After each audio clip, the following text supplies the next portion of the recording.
pulang gitu ya. Karena ternyata bahasanya jadi ambigu.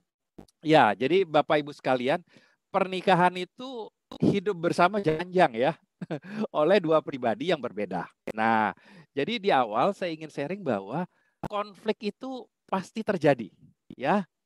Kalau konflik itu yang pasti terjadi kita hindari, maka tidak akan terjadi konflik.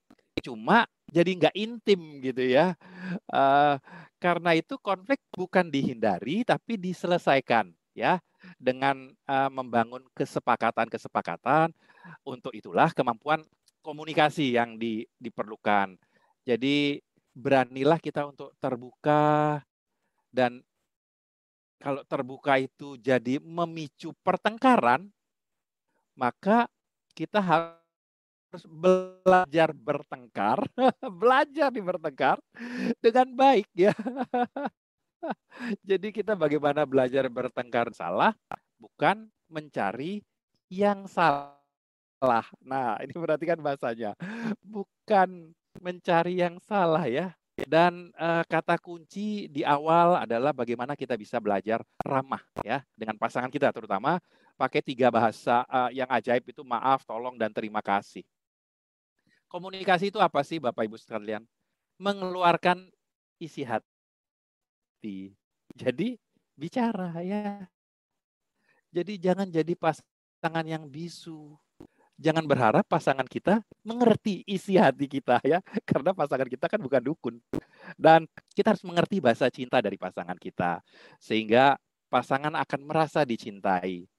Jadi keutuhan pernikahan itu bukan hanya berlandaskan cinta ya, tapi lebih daripada itu butuh komitmen. Nah, jadi semua rahasia itulah yang akan kita temukan di 1 jam mendatang ini.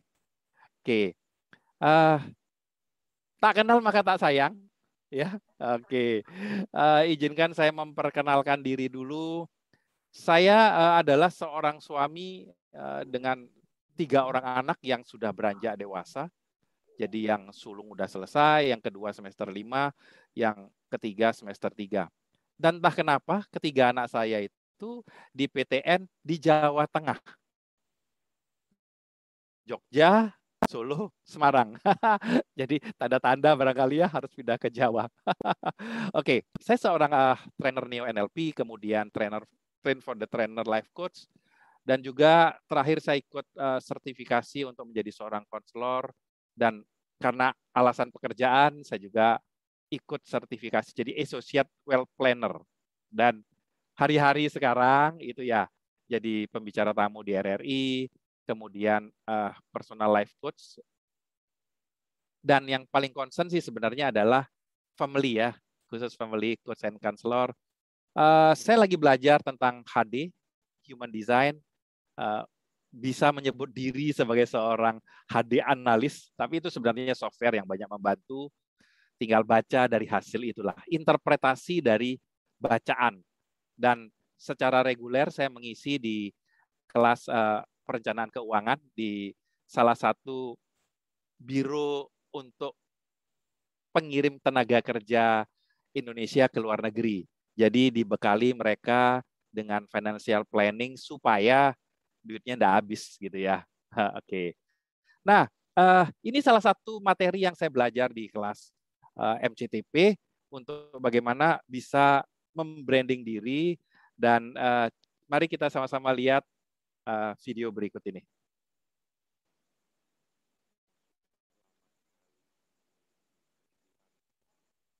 Menerbitkan sebuah buku, saking inginnya print hardcover, judulnya Aku Pulang.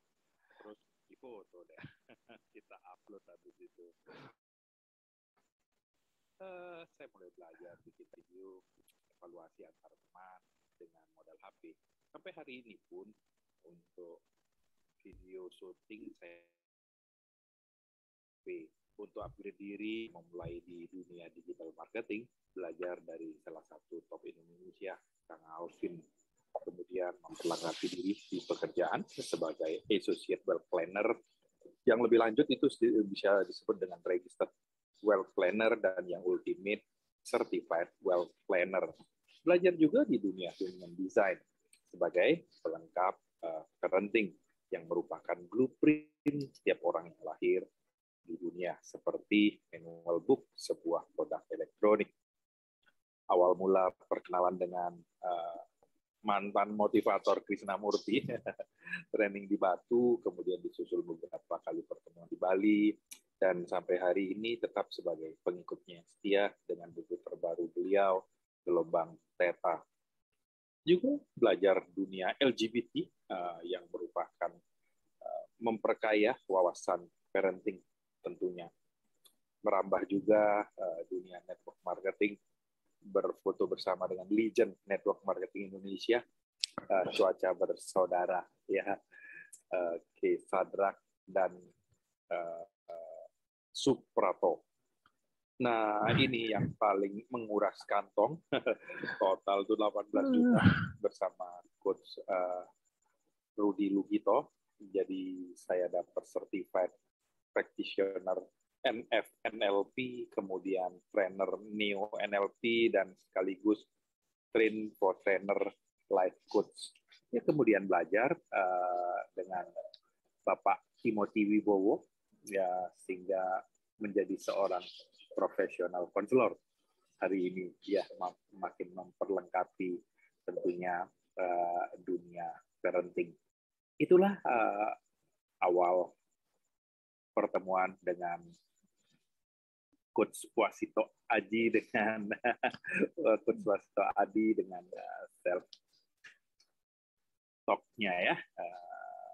Dalam keseharian saya sharing motivasi itu di BATC, kemudian baik on-site maupun online di beberapa agensi life insurance, kemudian di institusi keagamaan juga, kemudian bahkan jadi MC di pernikahan, ya, pembicara tamu di RRI, juga coaching di salah satu agensi. Tidak lupa juga saya belajar yoga. Puncak karir adalah menjadi the best nasional, ya, ketika masih menjadi seorang profesional. Dan terakhir ini adalah sebuah pencapaian tertinggi, ya, sebagai pembicara di hadapan hampir 1.000 orang di Hotel Niki di Denpasar dengan topik rahasia membuat anak kecantikan. Itulah sekilas perkenalan dengan saya, Putu Budi. Terima kasih. Belajar tentang bagaimana mendidik anak. Kemudian dua topik concern saya adalah pertama adalah parenting. Jadi orang tua bagaimana mendidik anak, dan kedua adalah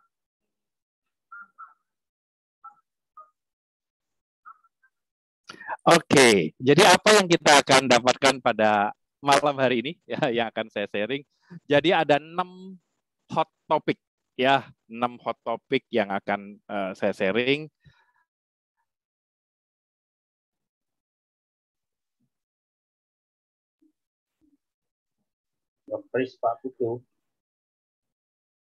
Dipengaruhi oleh usia pernikahan. Kemudian nah, ini yang agak sensitif, ya. Nanti akan ada kuis tentang kualitas pernikahan yang berlaku untuk pasangan tentunya. Berikutnya tanda-tanda bahaya pernikahan. Nanti akan ada rambu-rambunya. Kemudian ini udah pastilah, ya, beda laki dengan perempuan. Dan disinilah sumber pertengkaran sebenarnya, karena kurang memahami dunia pria seperti apa dan pria kurang memahami dunia wanita seperti apa. Kemudian 5 bahasa cinta. Nah, ini boleh dibilang fondasi relationship saya dengan istri, anak-anak, mengaruhi bahtera rumah tangga. Dan yang terakhir, kalau memang memungkinkan waktunya, kita akan berikan 7 rahasia ampuh melestarikan ikatan pernikahan. Oke, kita mulai, ya. Jadi tahu nggak Bapak Ibu sekalian bahwa ternyata usia pernikahan kita itu bisa mempengaruhi cara kita berinteraksi dengan pasangan, ya. Bagaimana cara orang tua membangun komunikasi di antara mereka sendiri, itu ujung-ujungnya sangat mempengaruhi mood dari orang tua dalam mendidik anak loh. Dan bisa jadi contoh. Apakah itu contoh yang baik atau tidak baik bagi anak-anak kita. Ya, jadi seringkali sumber problem anak-anak itu sebenarnya adalah relasi dari suami istri itu sendiri. Oke, kita coba lihat ini percakapan sebelum tidur. Saya berharap Bapak Ibu sekalian boleh setiap isu, misalnya tentang sebelum tidur. Oh, pengalaman saya sudah menikah lebih dari 10 tahun. Ternyata nggak seperti itu kok Pak, saya berbeda. Nah, boleh sharing ya langsung. Oke, saya suka angka 7, jadi kalau 7 minggu menikah itu pengantin baru, biasanya ngomongnya gini nih.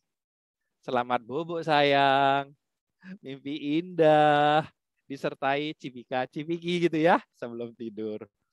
Kemudian kalau 7 bulan gimana tuh? Ngomongnya udah beda. Tolong matiin lampunya dong. Silau nih. Kemudian kalau 7 tahun, ini beda lagi ya. Sanaan, tidur dempet-dempet, emangnya mikrolet. Nah, ini cerita tentang sebelum tidur. Ada beberapa case yang akan saya sharing. Tapi sebelum ke case berikutnya, silakan. Kalau misalnya Bapak Ibu Saudara pengen sharing, enggak lah, 7 tahun saya enggak seperti itu kok ngomongnya, saya beda. Silakan, silakan langsung open mic kita ngobrol ya, supaya suasananya lebih hidup, lebih hangat karena di Bali lagi dingin banget habis hujan ini. Yuk, silakan yang mau sharing tentang percakapan sebelum tidur. Adakah? Oke. Berikutnya, kalau kamar mandinya satu misalnya, kita baru menikah itu ngomongnya ke pasangan gitu ya. Gak apa-apa, kamu duluan deh, aku gak buru-buru. Aduh, penuh pengertian ya. Kalau 7 bulan, kamu masih lama nggak?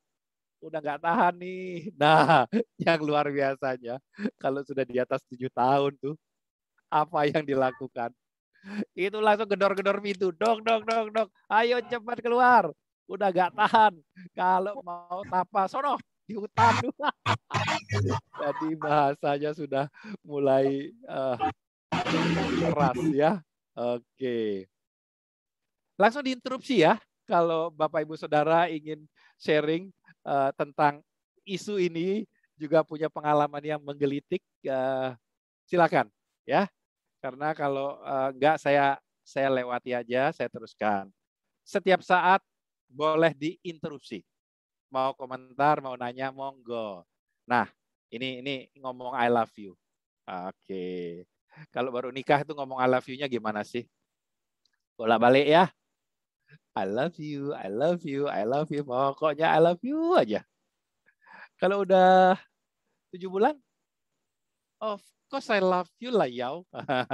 Nah nih, kalau yang udah 7 tahun, atau seperti keluarga kami, saya itu udah 23 tahun menikah ya. Oke. Kok nggak pernah bilang I love you lagi? Ya, I love you lah. Pastilah I love you. Kalau nggak masa aku nikah sama kamu. Waduh, ngomongnya udah jadi sengit gitu ya, nyelekit katanya. Atau bahkan kapan ya terakhir saya ngomong I love you udah lupa gitu. Karena saya ada pengalaman menarik sekali, seorang yang sudah cukup lama berpasangan mengatakan begini, saya itu paling tidak bisa lo ngomong I love you sama pasangan saya. Kemudian saya godain. Coba kata saya tidak bisanya itu dibuang. Jadi apa? Saya nggak bisa bilang, dibuang. I love you. Loh bisa kan? Iya, itu I love you. Kemudian, nah nih, kalau pulang kerja, untuk yang pengantin baru ngomong apa dia? Honey, I'm home. Kalau 7 bulan? Ome, aku sudah pulang. Kalau 7 tahun? Nanyanya langsung untuk urusan perut. Masa apa hari ini?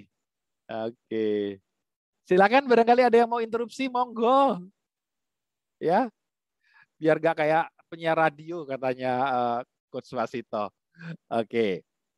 Nah, kalau ngasih hadiah seperti apa? Bapak Ibu sekalian. Ya, kalau masih baru sih, sayang, aku harap engkau menyukai cincin ini. Ya pasti sukalah dikasih cincin berlian. Kalau 7 bulan udah agak beda ya. Barangnya bisa jadi sama. Aku ada beli cincin nih, kayaknya cocok buat kamu. Kalau 7 tahun, beda. Kamu pengen cincin? Udah, sono, beli. Nih, tak kasih duit. Ah, seperti itu ya gaya bicaranya setelah lewat 7 tahun. Sekarang masalah masakan. Nah, ini dia. Kalau baru, pujiannya setinggi langit. Tak kusangka masakanmu ini sangat lezat. Padahal aslinya, aduh, nggak tahu deh rasanya seperti apa. Kalau 7 bulan, kita makan apa malam ini? Kalau 7 tahun, ini lagi. Nggak bisa masak yang lain apa? Nah, ada cerita yang menarik sekali tentang tahu tempe menyebabkan hipertensi. Ya, mungkin Bapak Ibu Saudara ada yang pernah mendengar cerita ini ya. Tahu tempe menyebabkan hipertensi. Padahal menurut kesehatan, nah ini yang bermain di nutrisi, nggak adalah cerita tahu tempe menyebabkan hipertensi ya. Karena disajikan tahu tempe terus setiap hari, jadi darah tinggi dia, marah-marah terus. Kalau disajikan sate kambing rendang malah nggak hipertensi karena makannya nyaman gitu ya. Oke, just kidding ya. Nih, kalau beli baju baru buat pengantin baru, apa sih komentar sang suami? Aduh, kekasihku, kamu cakep banget pakai baju itu. Kayak bidadari turun dari kayangan. Kalau 7 bulan, udah mulai beda tuh bahasanya. Loh, kok kamu beli baju baru lagi? Ya kemarin kan masih bagus. Nih, coba dengar kalau sudah 7 tahun. Apa komentar sang suami? Kamu tuh loh, beli baju aja kerjanya. Tahu nggak habis berapa? Emang nyetak tuh duit. Waduh. Padahal 7 minggu pernikahan beda sekali kan? Oke. Nah, kalau nonton TV lagi, siapa yang masih pernah mengalami TV seperti gambar ini ya? Ketahuan deh usia aja ya. Jadi kalau 7 minggu itu penuh pengertian ya. Kamu mau nonton channel mana sayang? Kalau sudah 7 bulan ngomongnya beda. Ntar. Ini filmnya lagi tegang-tegangnya, lagi seru-serunya. Kalau udah 7 tahun, kamu ini ganti-ganti seenaknya saja. Lagi asik tahu? Nonton TV di tempat lain saja. Ganggu aja. Gak bisa lihat orang seneng ya. Nah, Bapak Ibu sekalian, ada nggak sih sebenarnya di antara kita yang hadir ini memakai bahasa yang mirip-mirip dengan yang di atas 7 tahun pernikahan itu? Yuk, ada yang mau sharing kah? Oke. Nah, ini yang penting ya, Bapak Ibu sekalian. Pengaruh relasi harmonis orang tua terhadap anak-anak. Ya, ada 2 hal. Yang pertama, anak merasa aman, tumbuh dalam lingkungan yang sehat. Dan yang kedua, anak melihat contoh positif tentang melayani, menghargai, dan membangun relasi yang sehat dengan sesama. Ya, jadi cara kita berelasi dengan pasangan itu dilihat dan dirasakan oleh anak-anak kita. Ya, kalau kita merasa pasangan kita tidak penting, ya kalau dulu jatuh, hati-hati sayang. Lah kalau sekarang kesandung apa ngomongnya? Matamu taruh di mana? Nah, kalau dulu belum punya anak, semua perhatian buat pasangan. Setelah punya anak, entah pasangan mau ngapain, nggak peduli. Yang penting anak. Nah, jadi banyak orang tua pasangan yang tidak sadar bahwa relasi mereka itu dilihat dan ditiru dan dirasakan oleh anak-anak kita. Jadi kalau bapak atau ibu merasa hambar dengan pasangan, itu menyulut perang dingin, anak-anak bisa merasakan kok. Ya, jadi apa yang pasangan rasakan atas sikap kita, itu anak-anak juga akan merasakan hal yang sama. Dan kalau kondisi ini terjadi ya, Bapak Ibu sekalian, anak-anak itu akan merasa bersalah. Mereka berpikir relasi orang tua yang buruk itu, waduh, saya ini penyebabnya ini. Jadi kalau sampai anak merasa bahwa penyebab pertengkaran orang tua itu adalah dirinya, itu akan menghantam harga dirinya. Dia akan merasa bersalah, tidak berdaya untuk menolong ataupun mendamaikan orang tuanya. Dan ini tidak bagus buat perkembangan emosi anak itu. Jadi Bapak Ibu sekalian, kalau relasi kita bagus dengan pasangan, anak-anak akan merasa aman. Tumbuh dalam lingkungan keluarga yang sehat, ya. Dan tentunya ini proses tumbuh kembangnya jadi bagus, harga diri dan percaya dirinya anak itu jadi bagus. Ya, pastikan ya, kita menjadi contoh yang baik. Bagaimana caranya menghargai pasangan sehingga anak belajar cara menghargai orang lain, mencintai sesama. Dia belajar dari kita. Bagaimana kita saling melayani, anak akan belajar bagaimana melayani orang lain. Kita saling menghormati pasangan suami istri, anak juga akan belajar saling menghormati, ya. Nah, ada quote yang menarik sekali Bapak Ibu sekalian tentang relasi ini. Hadiah terbaik buat anak-anak kita adalah mencintai pasangan kita. Oke. Berikutnya. Nah, ini ada the golden rule of great relationship ya. Boleh di foto, ini bagus sekali. Saya sendiri juga belajar apa yang dapat saya berikan atau saya lakukan pada pasangan saya untuk membantu saya mencapai kualitas diri yang saya impikan. Ya, jadi saya melakukan sesuatu buat pasangan saya itu untuk apa sih? Bukan buat pasangan semata, tapi untuk saya bisa bertumbuh mencapai kualitas diri yang saya inginkan. Kalau dulu nikah itu gimana sih? Kita pikir masalahnya yang penting ketika menikah dulu itu adalah memilih pasangan yang tepat, ya. Tidak ada tuh pasangan yang 100% tepat, sempurna, seperti yang kita impikan, pasti ada cacatnya. Dan pastikan ya, pasangan Anda saat ini adalah pasangan yang terbaik yang Tuhan sudah sediakan buat kita. Menikah atau memilih pasangan bukan perkara tepat untuk saya atau tidak. Tetapi yang lebih penting, apakah saya bisa menjadi pasangan yang tepat buat pasangan kita. Nah, jadi jangan dibalik ya. Jadi menikah itu memilih bukan perkara tepat buat saya, tapi apakah saya adalah pasangan yang tepat buat suami atau istri kita. Itu aturan mainnya ya. Saya berharap ini menjadi insight yang bagus buat kita semua. Kalau selama ini kita terlalu memikirkan tentang ketidakberesan pasangan kita, ketidaksempurnaan pasangan kita, jangan-jangan justru kitalah yang jauh tidak sempurna. Oke. Nah, jadi sekarang ini cukup sensitif ya. Kalau sebagai ilmu saja sih oke, tapi kalau mau coba berani dilakukan monggo. Ini sensitif sekali, tapi kalau kita ingin bertumbuh, ada perbaikan, yuk. Yang pertama, 5 kata yang menggambarkan perasaan terhadap kondisi pernikahan. Ini bicara tentang kondisi pernikahan ya. Nah, kalau Bapak Ibu sekalian berani melakukan, apapun yang ditulis pasangan, satu, jangan menghakimi. Kok kamu bisa merasa begini? Emangnya saya kurang apa sama kamu?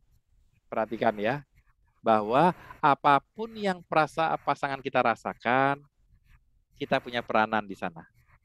Ya, kita punya andil di sana. Sehingga pasangan kita memiliki perasaan-perasaan seperti itu. Kita harus berbesar hati menerima. Ya, jadi bukan mencari kesalahan, fokusnya pecahin masalah, meningkatkan relasi arah yang lebih baik. Nah, saya coba kasih gambaran guidance tentang 5 kata ini yang misalnya udah bosen rasanya. Dengan pernikahan loh ya, bukan dengan pasangan. Perasaan di pernikahan. Jemu, menegangkan, penuh penyesalan, penuh tekanan, berat banget gitu ya. Atau terpaksa. Ini saya bertahan hanya demi anak. Atau datar, sudah tidak ada perasaan apa-apa. Atau sebaliknya, menggairahkan gitu ya, penuh toleransi, menakjubkan, menyenangkan, penuh harapan. Ya, apapun yang dirasakan oleh pasangan, yuk coba kita introspeksi, ada nggak peran saya di sana. Pertanyaan yang kedua, apakah apa yang menjadikan yang kita harapkan ya dari pernikahan dulu itu terhadap pasangan kita? Boleh dong, ya. Saya berharap seperti apa dulunya. Kemudian pertanyaan yang ketiga, ada enggak sih kualitas pasangan Anda yang membuat Anda terpesona? Nah, Bapak Ibu sekalian, yang nomor 3 ini, saya challenge untuk kita masing-masing paksa diri untuk mencarinya. Nah, ini adalah salah satu cara kita melatih otot syukur kita. Ya, kalau otot syukur kita terbiasa, terlatih, maka mudah sekali kita untuk melihat 10 kualitas terbaik dari pasangan kita. Kalau otot syukur kita jarang terlatih, ya agak sulit kita untuk melihat ya. Nah, pertanyaan terakhir. Ya, kalau tadi yang nomor 1 adalah menggambarkan kondisi pernikahan, kalau yang nomor 4 ini perasaan kita terhadap pasangan. Nah, itu dia, ngeri kan? Ini boleh, kalau Bapak Ibu Saudara benar-benar mau ada perbaikan, silakan. Kalau ternyata terlalu mengerikan ya sudah, sekedar ilmu aja silakan ya. Oke. Nah, kuis tadi tentang gambaran pernikahan yang kita buat ya.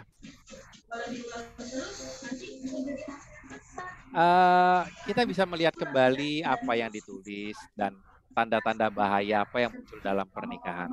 Ini kita harus selesaikan ya. Oke. Kita sekarang masuk ke tanda bahaya. Tanda bahaya yang pertama adalah apa? Bapak Ibu sekalian, kita selalu ingin dianggap benar.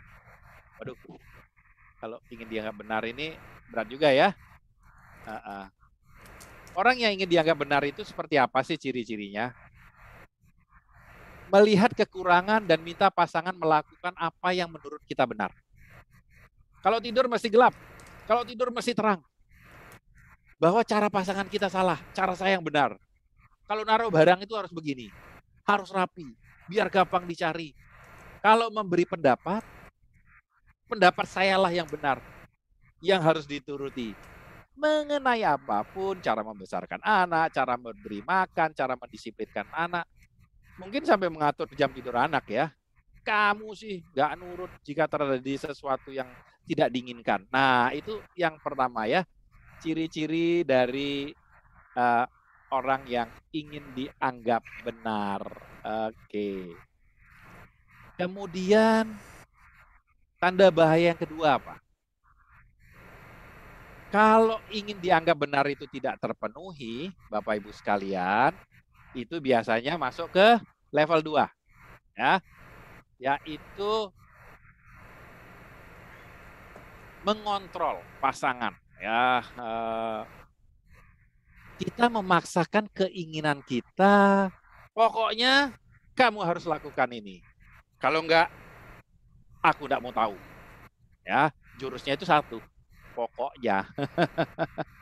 Awas kalau anak kita sampai sakit ya, kamu sendiri yang bawa ke dokter. Jadi layaknya seperti seorang atasan dengan bawahan. Ini kan bahaya sekali kalau seperti ini ya. Harapannya sih jangan sampailah terjadi seperti ini. Nah, level yang ketiga, Bapak Ibu sekalian, mengungkapkan kemarahan secara terbuka. Kalau kita sudah merasa tidak bisa kontrol pasangan kita ya, ketika bertemu teman atau pas belanja di apotek, ke dokter ya, kita sudah mulai mengungkapkan kemarahan kita secara terbuka kepada orang lain. Ya ini loh dok, nggak bisa dikasih tahu. Memang payah sekali istri saya atau suami saya ini. Saya sudah bolak-balik ngomongin nggak mau didengar. Kita sudah mulai menyerang pasangan kita di depan orang lain. Bahkan di depan umum. Waduh, ini kan udah levelnya tanda bahaya sudah tinggi. Yang lebih tinggi lagi apa? Nah, bales. Jadi kalau sampai tidak berlarut-larut gitu ya, kita tidak bereskan, akan sampai pada fase berikutnya. Bales. Udah dia memang kayak gitu, emangnya saya nggak bisa? Udah biarin aja. Wong dia nggak perhatian, ya saya juga nggak perhatian. Kita lihat aja siapa yang menang. Aduh, emangnya perang. Ya, suami istri kok jadi perang seperti itu. Dan yang paling parah, Bapak Ibu sekalian, adalah yang terakhir, yang nomor 5 ini. Ini sudah sangat-sangat tidak sehat ya. Jadi anak-anak sudah melihat hubungan ini udah nggak bagus ya. Kalau balas sudah nggak bisa, lalu dia narik diri, mulai cuek. Pokoknya saya melakukan apa yang mestinya saya lakukan, dia melakukan apa yang dia ingin lakukan. Lakukan aja. Yang penting kita tidak saling mengganggu, yang penting ini hanya demi anak-anak, males ngomong sama dia. Kita masing-masing sudah mulai menarik diri ya. Udah terserah kamu lah. Gak mau diajak diskusi. Perang dingin sudah terjadi nih. Mereka hanya bertahan demi anak. Nah, relasi seperti ini udah tidak sehat ya. Sudah nggak ada kehangatan, sudah tidak ada komunikasi. Nah, jadi Bapak Ibu sekalian, saya ingin Anda semua itu memperhatikan tanda-tanda bahaya ini ya. Ya memang memerlukan kejujuran diri sih ya. Saya ada di mana gitu ya, keluarga kami ada di mana. Kalau memang ada tanda-tanda nomor 1 aja, kita harus membereskan kok ya. Supaya anak tidak terkontaminasi. Jadi jangan sampai ada masalah baru pada anak kita yang tidak harus terjadi seperti itu ya. Oke. Next. Ini dia. Pria dan wanita berbeda. Iyalah, memang beda. Kita harus menyadari bahwa kita tidak sama ya. Latar belakang, pengalaman, kepribadian, cara berpikir. Jadi, Bapak Ibu sekalian, kita harus sadar bahwa kita menikah itu dengan lawan jenis yang mempunyai kepribadian yang bertolak belakang dengan kita. Lawan jenis ya, bukan sejenis. Oke. Anda dulu tertarik pada perbedaan yang dulu ketika PDKT itu menyenangkan. Tapi kok sekarang jadi menyebalkan ya. Ingat nggak dulu waktu pacaran? Wah, yang cowok itu pendiam gitu ya. Aduh, kamu kok cool banget ya. Sekarang setelah menikah, suami kita tetap pendiam, kita malah jadi sebel sama dia. Ya, kalau itu sampai terjadi ya kita mesti sadar ya. Fokus untuk cari jalan keluar dan menyelesaikan ya. Jadi bukan cari-cari kesalahan sekali lagi ya. Bukan mencari perbedaan. Nah, bisa nggak kita duduk tenang? Bagaimana kita mengingatkan pasangan kita? Bisa nggak kamu ngingetin saya? Kalau mencet odol itu jangan sembarangan ya. Kalau kita sebagai pasangan mengingatkan dengan santun, mestinya selesai kok. Saya pernah mendengar sebuah seminar pernikahan, gara-gara mencet odol aja mau cerai. Satunya suka dari belakang yang rapi, satunya sukanya mencet dari mana saja. Yang penting kan keluar. Apa sih bedanya gitu ya? Hal kecil gitu aja. Bayangkan kita mulai mencari perbedaan, hal-hal kecil itu sangat mengganggu. Mestinya yang begitu ya enggak lah ya. Kita kerjasama untuk meningkatkan kualitas hubungan. Kita akan banyak melihat perbedaan pria dan wanita. Oke, Bapak Ibu sekalian, boleh nggak ngasih pendapat mana yang otak pria, mana yang otak wanita? Yuk, tinggal kasih tahu yang biru atau yang orange. Silakan. Tetot. Yang orange. Yang orange yang siapa? Pria, Cewek. wanita? Cewek. Ya? Yang cewek, Pak. Yang cewek, oke. 100, Bu. Kenapa? Kok Ibu bisa nebak yang orange itu yang cewek, Bu? Aku suka orange. Oke. Kalau kita perhatikan, yang biru itu benar cowok, itu arahnya satu ya. Belahan kiri, atas bawah, kanan, atas bawah. Sedangkan cewek itu lintas kiri kanan ya. Makanya benar ya. Benar itu wanita lebih bisa multitasking dibandingkan pria. Nah, kalau kita tidak mempelajari bagaimana kita bisa mengenalinya. Wanita itu lebih lebar ya kalau melihat sesuatu. Laki-laki itu lebih sempit. Saya percaya bahwa contoh ini akan sering dialami. Suami misalnya disuruh bantu nyariin sesuatu di kulkas. Apa yang suami lakukan? Buka kulkas, itu matanya dari atas sampai bawah, dari kiri ke kanan, terus nggak nemu.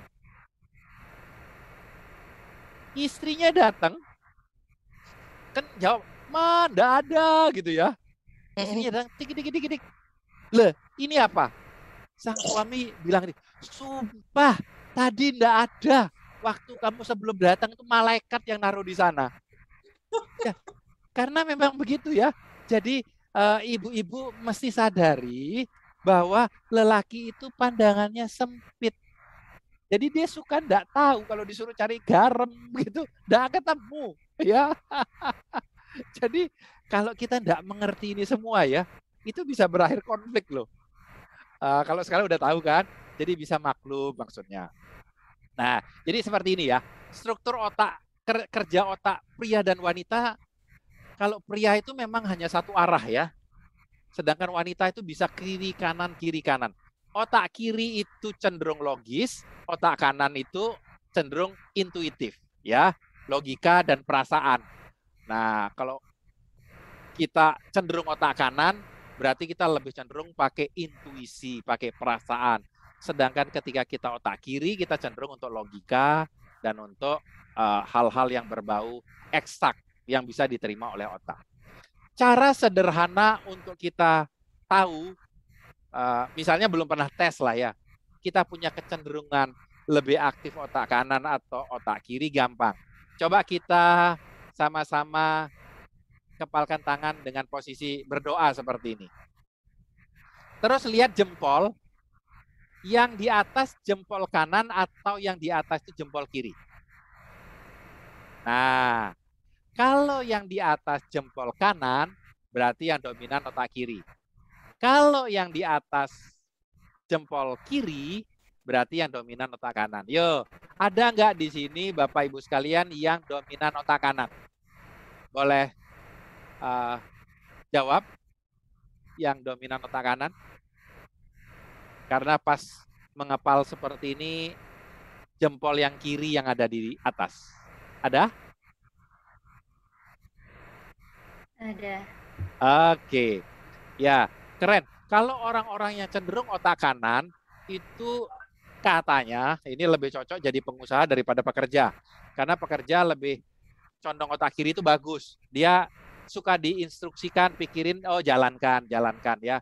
Tapi kalau pengusaha itu kan intuisinya, feelingnya yang jalan, itu kalau cenderung otak kanan lebih oke ya. Tapi sekali lagi tidak mutlak.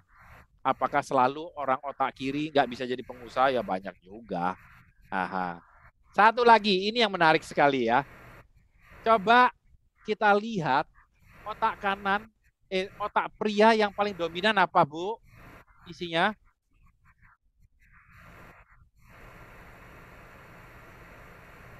Ayo. Otak pria paling dominan isinya apa? Cek. Oke. Otak wanita yang paling dominan isinya apa? Gosip. Oke. Dengan mengetahui ini, sebenarnya dunia akan aman sentosa. Karena otak pria isinya seks, dia akan damai, adem ketika diberikan. Istri akan aman, tentram ketika dikasih kesempatan untuk bergosip, ngomong, dan ngomong. Sesederhana itu. Ya, nah komunikasi itu kan ada seninya ya. Cuma banyak orang nggak ngerti ya. Semakin berkomunikasi semakin ribut. Mending diam aja gitu ya. Ada yang alami seperti itu? Karena begini Bapak Ibu sekalian. Cara perempuan berkomunikasi dengan cara laki-laki berkomunikasi totally different. Ya, perempuan itu lebih dikendalikan perasaan, sedangkan laki-laki lebih dikendalikan oleh logika. Ini contoh ya. Pas ngobrolin tentang anak misalnya. Tahu-tahu pasangan kita, sang istri itu tersentuh emosinya, maka semua kejadian yang terasosiasi dengan perasaan tersebut itu mendadak filenya bisa kebuka. Semua kejadian yang tahun-tahun kemarin itu kebuka. Terus diungkit lagi sama sang istri. Loh, laki-laki yang hanya berdasarkan fakta. Kita ini sedang ngobrolin anak. Jadi gelagapan. Loh. Kok bisa seperti itu?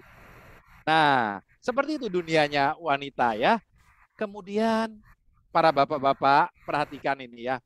Wanita menyampaikan sesuatu supaya laki-laki itu mengerti yang dia rasakan. Mengerti yang dia rasakan. Sedangkan laki-laki mendengar wanita bicara langsung mikir apa jawabannya, apa solusinya buat dia.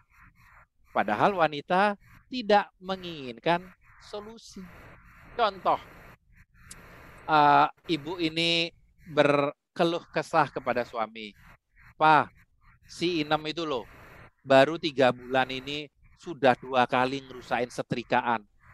Aduh, capek deh mama ngasih tahu, nggak ngerti-ngerti cara pakai setrika. Loh, suami langsung mikir kan, problemnya adalah si Inem. Ya sudah, ganti, keluarin aja. Padahal istrinya cuma ingin dimengerti perasaannya. Lah suaminya salah memberikan respon. Jadi wanita itu tidak sedang menginginkan solusi. Yang ada malah berantem ya. Kenapa sih kamu kok nggak ngerti aku? Lah, sudah gua dengerin. Maka gua kasih solusi, padahal bukan itu yang diminta oleh pasangan kita ya. Jadi para bapak-bapak, janganlah menjadi seorang solusi yang baik gitu ya. Jadilah punya telinga yang baik. Ingat kan, wanita itu apa? Yang banyak di otaknya? Gosip, tok. Jadi sediakan telinga. Sedangkan istri yang dominan di suami adalah seks. Jadi sediakan itu, maka dunia akan damai, sejahtera. Oke. Saya kira 15 menit lagi kita bisa selesai pas 1 jam ya. Nah, Bapak Ibu sekalian, ini 5 bahasa cinta ini adalah dasar dari relasi saya bersama membina, membangun rumah tangga selama 23 tahun ini. Apakah ada masalah? Ya ada lah. Tetapi dengan fondasi memakai 5 bahasa cinta ini benar-benar aman, tentram, lojinawi gitu ya. Jadi bagaimana agar pernikahan kita ini bisa lebih indah dari pacaran dulu? Yuk lakukan aktivitas seperti pacaran dulu ya. Nonton berdua misalnya, romantic dinner. Kalau nyuci mobil rasanya enggak lah, enggak perlu berdua ya. Tapi kalau nanam bunga, ya. Saya sampai sekarang juga masih suka. Istri saya kan suka mulai belajar nanam, tapi taunya beres gitu ya. Yang gemburin tanah di pot ya saya, yang nancepin saya. Udah jadi istri tinggal nyiram. Wah, dia yang memelihara ya oke lah, bagus. Dinner bareng sudah hampir jarang saya lakukan, tetapi yang masih rutin adalah kencan di tempat olahraga. Ya minimal bisa seminggu 3 kali lah kami bersama. Kalau saya sendiri sih berusaha minimal seminggu 6 kali ya jogging.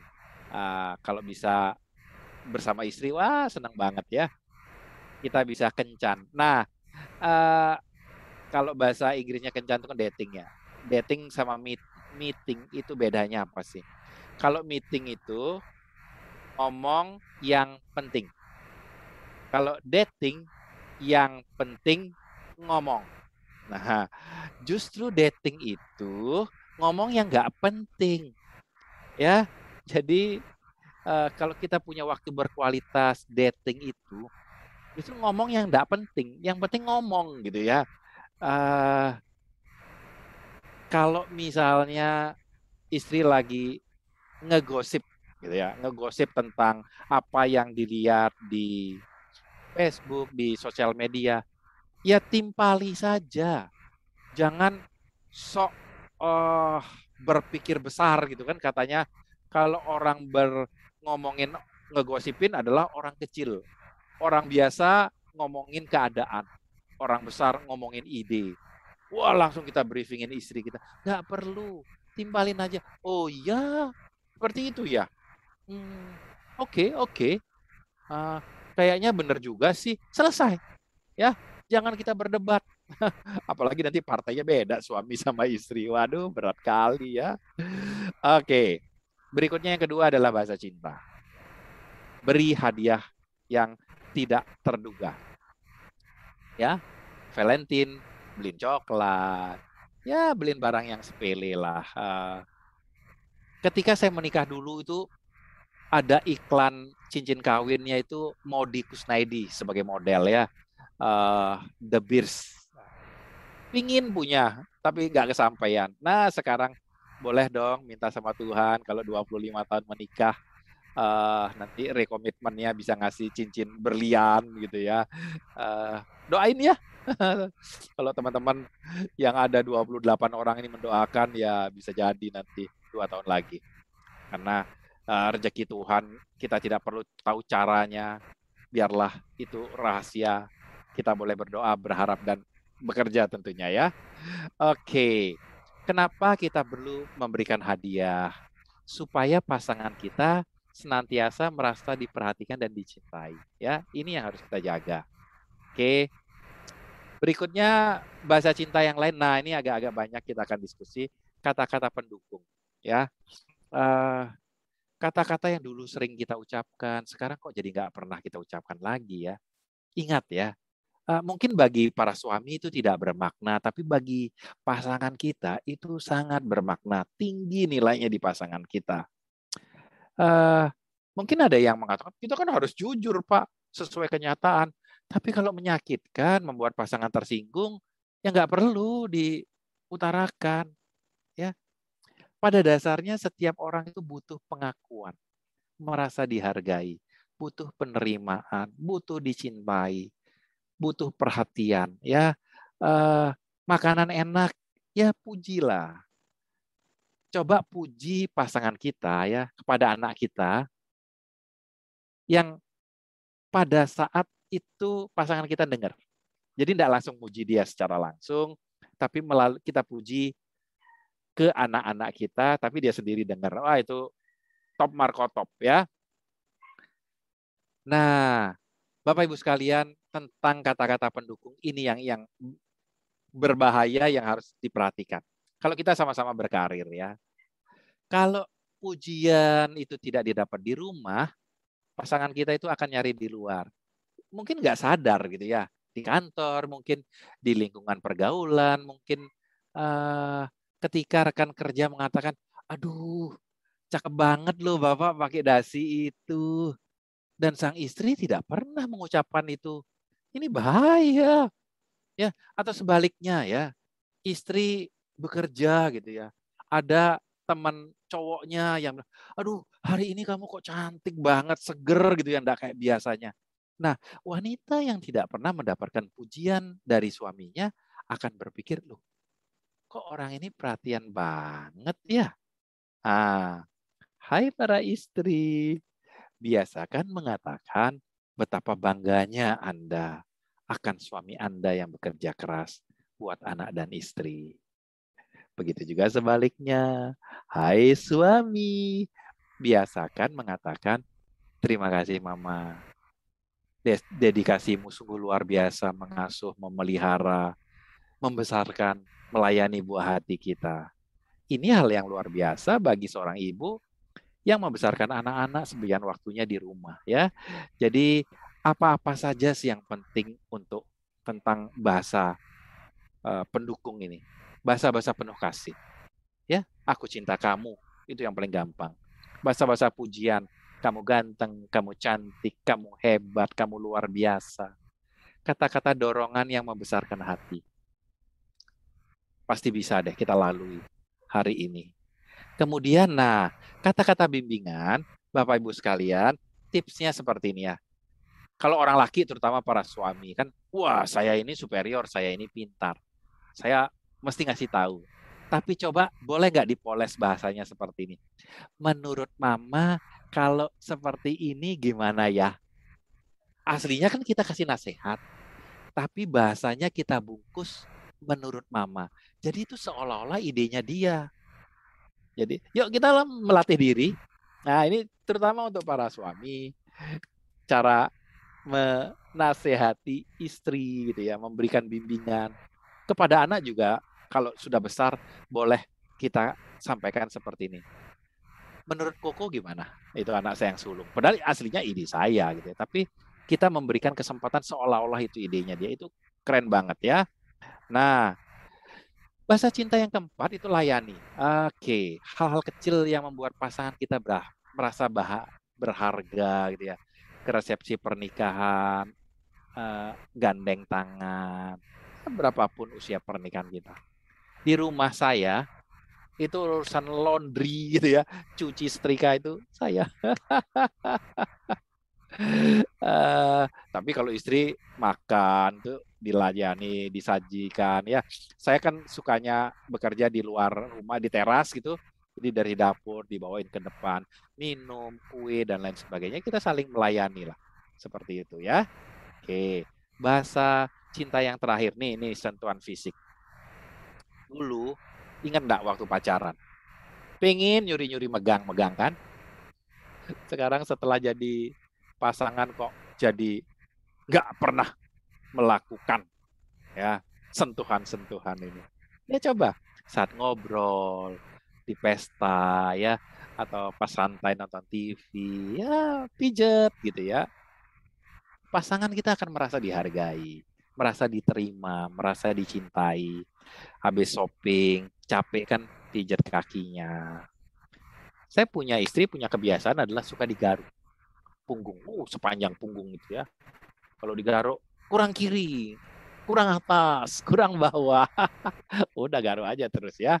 Nah, setelah itu ya terserah Anda. Oke. Jadi sentuhan fisik ini perlu sekali ya. Ingat dulu zaman saya masih kecil itu ada, bukan masih kecil ya, beberapa tahun yang lalu ada Teletubbies lah.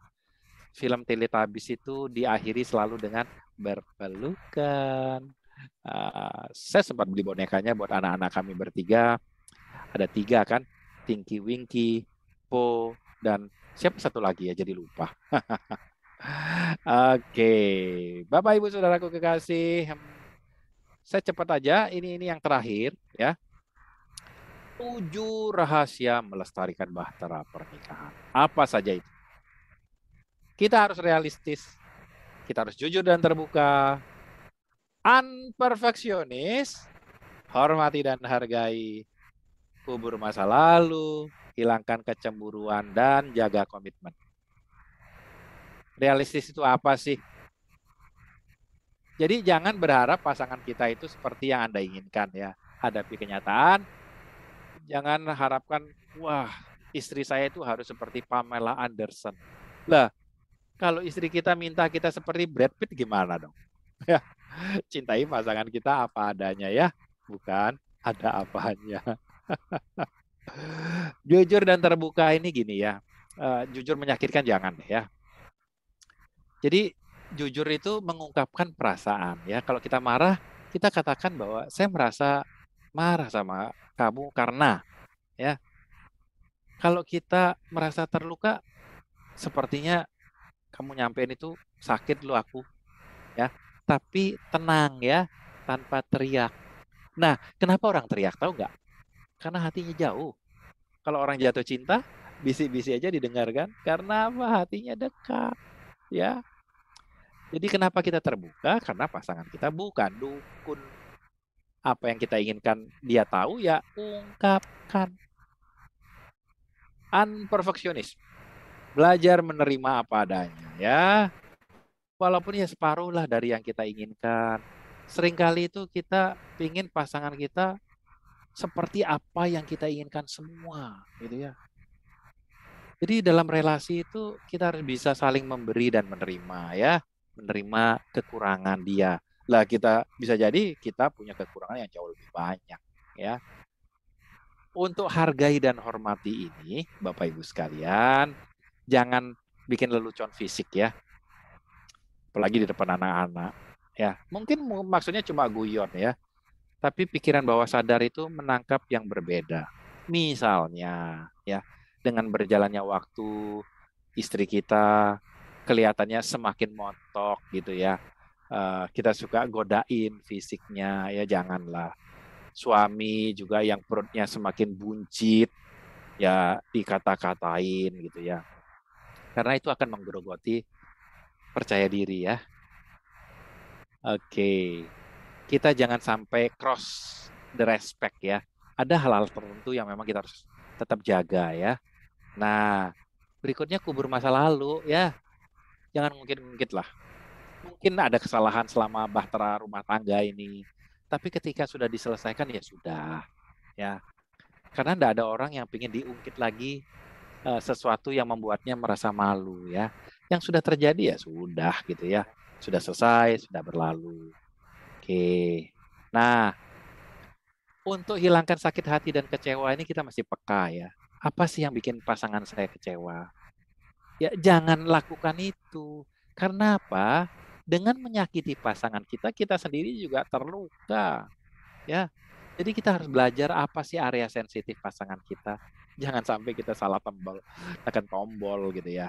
Oke. Tentang komitmen. Komitmen itu apa sih? Bukan perasaan. Ada yang pernah naik roller coaster, ceklek, setelah itu nggak bisa mundur kan? Mau mual kayak, mau muntah, mau sebel, harus kita jalani. Itulah komitmen pernikahan ya. Makanya pernikahan itu dilakukan oleh orang yang dewasa. Ini bukan masalah umur ya. Ukuran kedewasaan itu adalah apa? Tanggung jawab. Ya. Kalau nggak ada rasa, mesti cerai. Nggak, no. Bukan masalah ada rasa atau tidak ada rasa, ya nggak ada alasan untuk cerai. Love about decision ya, keputusan untuk mencintai. Saya suka memakai istilah mencintai itu kata kerja, bukan masalah perasaan. Kalau kata kerja itu mau atau tidak mau melakukan. Kalau saya mau melakukan mencintai itu, maka cinta itu akan hadir. Sesederhana itu ya. Oke, iyalah kita harus kompromi ya. Nah, kompromi itu bukan selalu harus 50-50 ya. Artinya 100 sama 0 harus ketemu di 50. Enggak selalu. Bisa jadi ini turun 10, ini naik 90, ketemu di 90. Bisa jadi. Ini turun sampai 80, ketemunya di 20. Bisa jadi ya. Jadi sesuatu yang berlawanan, yang kontras itu bukan untuk memisahkan ya, tapi memadukan jadi satu adonan yang luar biasa. Oke. Love and respect. Ini penting ya. Love itu bahasanya wanita, bahan bakarnya wanita. Respect itu bahasanya laki-laki, bahan bakarnya laki-laki. Suami yang tidak dihormati akan berespon dengan tidak mengasihi. Istri yang tidak dikasihi akan berespon dengan tidak menghormati.